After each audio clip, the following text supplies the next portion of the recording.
everybody, welcome to the show. This will be a wonderful recipe. It's actually healthy. I know we don't do healthy very often, but today we are doing healthy. So here's what you need. It's called a chicken spanakopita or spanakopita. I call it spanakopita because it's not professionally Greek. But here's what you need. 2 tablespoons of butter, a cup of mushrooms, 2 shells of puff pastry. So this is 1 box of puff pastry. We're going to do it on the bottom and then we're going to do it on the top. You need a pack of chicken. This is 3 large pieces. If you're getting thin cut chicken, get 4 or 5. But you want about 1.5 pounds of cooked chicken. If you're doing it that it's already pre-cooked or you're like using rotisserie chicken, then you probably want 2 to 2.5 cups. You want it nice and hearty. 2 plum tomatoes, Greek seasoning, crushed garlic, minced garlic, chopped garlic, whichever kind of garlic you have. You want smoked provolone or a smoked cheese. So you can use Gruyere, you can use smoked Gouda, whatever you want. This is the top to seal it. And we're going to use mozzarella on the bottom to seal it as well. And then fresh spinach.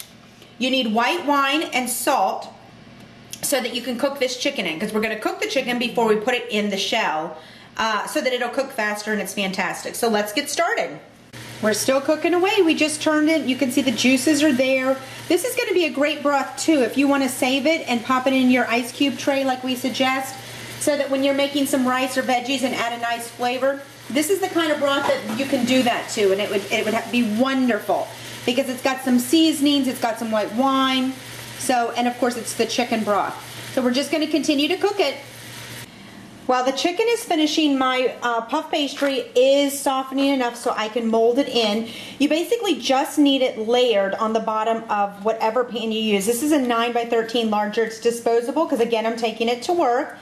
But going up on the edges, it really does not matter. Please don't stress about that. If you need to cut some off and add it to the bottom, that's fine as well. So we're going to pop this in the oven, 375. For about 12 to 15 minutes. You follow your package directions. You just want it nice and brown. Now that our chicken is done, we're going to go ahead and remove it from the pan, the pot. And again, we're going to use the same pot to cook our spinach in because it's got this great flavor already, which is going to be mixed in as well. So what we need to do is, I'm not going to add any juice whatsoever.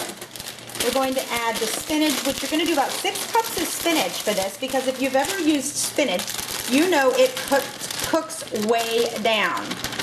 And so basically I have 2 bags like this. Hopefully you guys can see that. I've got 2 bags that we're going to use to put in there. Add the rest of this spinach. Then we're going to do about a cup of mushrooms. These are sliced mushrooms. I'm using portobello. You use whatever you want, whatever you have on hand. I don't suggest fresh, or I don't suggest frozen. This is the one time that I'm not a frozen person, since it probably is the only healthy meal we eat. So this is really good for fresh mushrooms, fresh spinach, tomatoes, fantastic. We're going to do about a tablespoon of butter. And don't think that I just blew my whole non-fat or healthy recipe. That butter is nothing but good old flavor, I swear. In fact, I think it's calorie free just because you're eating so much spinach. But anyway, just kidding. That's not the truth. I'm not a dietitian. But we're going to pop this in, put a cover on it because you want to cook it on low. You don't want to burn your spinach. You know all about me burning stuff. And then we're going to cook it. No other seasonings are needed because now you've got your chicken that has seasoning, and then we're also going to add the mozzarella and the smoked provolone, salt, the Greek seasoning, tomatoes, and a little bit more garlic. So you can, if you want to, add another tablespoon to that of garlic, but we're going to sprinkle it on our casserole as well. And then you know that the puff pastry is in the oven. So we're kind of multitasking.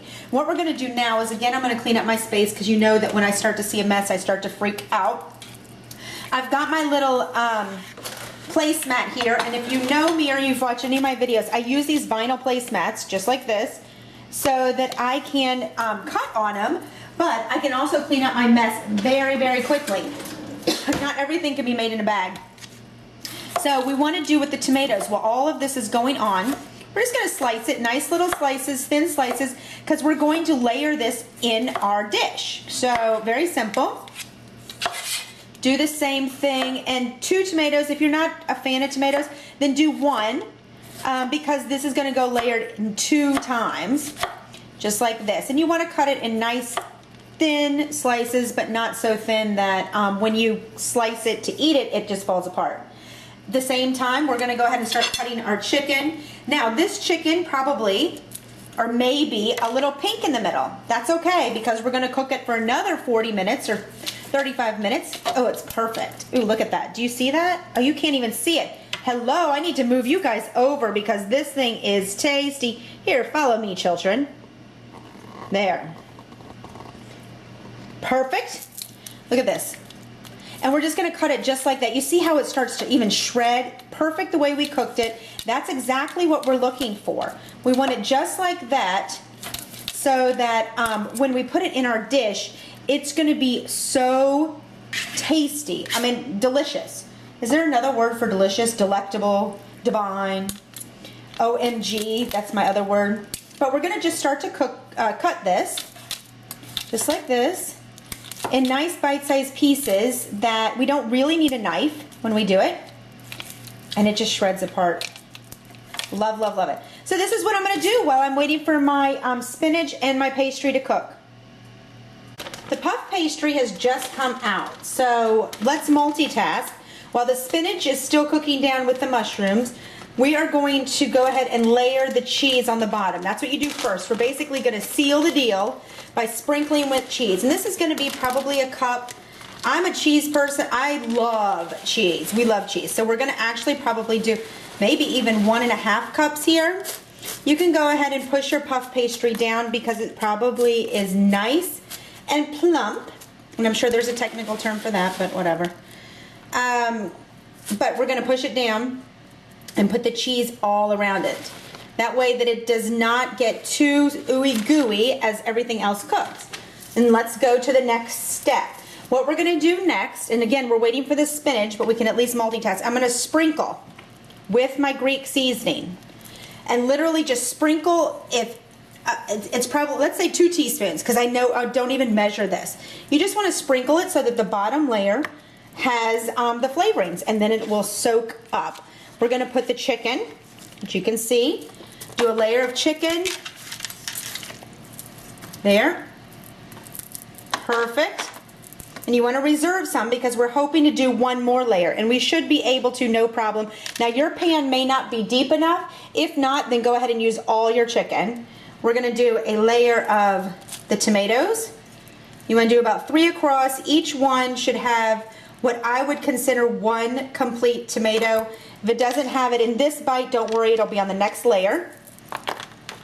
Just like that. And we're going to sprinkle just a pinch of salt. That's it.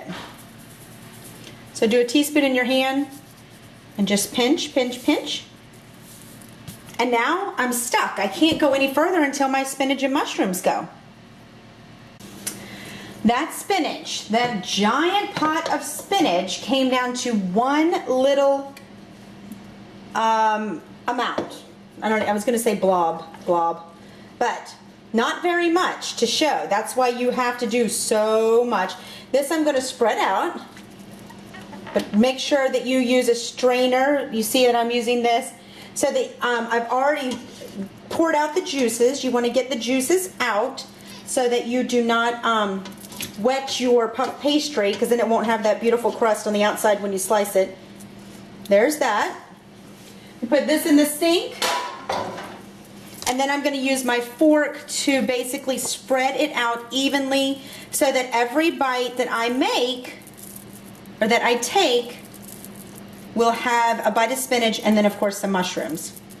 And that's it. But that's why you use so much spinach. So if you're going to continue to layer it, add more.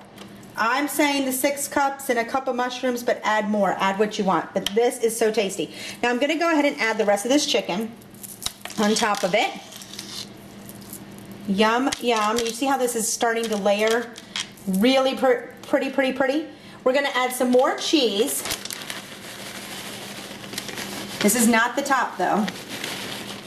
going to use that smoked provolone. So there's the 2 cups total. Let's move these away. Again, we're going to sprinkle some more Greek seasoning on top. Just do it so every little bite would have it. You can put more tomatoes. I'm not going to put as many tomatoes because we're not a big tomato fan. Then all I need to do is put this provolone. All right, we have this ready to go. I just had to wash my hands and get an egg for the egg wash that's going to top the puff pastry. I didn't want you guys to wait any longer. So we've got our casserole. The Spanakopita is good to go. Now we're going to add our smoked cheese. It's going to top it, basically again like glue, to keep our other puff pastry in place. And if we put this in the fridge, which you can make this, bake it, and then put it in the fridge and slice it for a couple days for work. But this way it keeps it all together. So you want to make sure that it's completely covered, just like this. Now let's do the puff pastry. Now, as a reminder for those that are newer at puff pastry, it softens quickly. It's frozen and then it softens. So you want to make sure that you keep it cool so that it doesn't start to, or at least open it up so it does not stick. But basically use your hands. If you end up tearing it a little bit, no big deal. You can pinch it together. I'm going to tuck it in the side so that it stays. I'm going to spread it just now, and I can easily mash all of the fixins together. You see how we get this? We want it to just tuck itself in so that it'll be nice and pretty when we're done. Good, good, good. And now we need egg wash. And egg wash is so that we can make this beautiful puff pastry, this tasty buttery puff pastry, so that we can make it look shiny, because it doesn't look shiny otherwise. So that's how people get in restaurants and stores and such to make the same puff pastry look shiny. Nothing special except a little egg wash.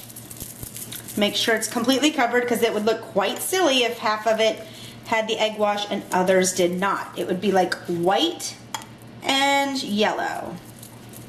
So here we go. Just put this, and look, if you don't have a pastry brush, no stress. Get a paper towel, wrap it around your fingers, and dip your fingers right in. It's just as easy and probably faster, and of course no dishes. So there we go. I think I'm happy with that. And now this is optional. We're going to do sesame seeds. Again, optional. If you don't have it, don't stress about it. I like it. I think it makes it look pretty. Certainly if you're serving it, I have to open it. Oh, it's already open. I was going to say, I know I use these. And when they cook, they're going to be such a nice golden brown. It's going to look really, really pretty.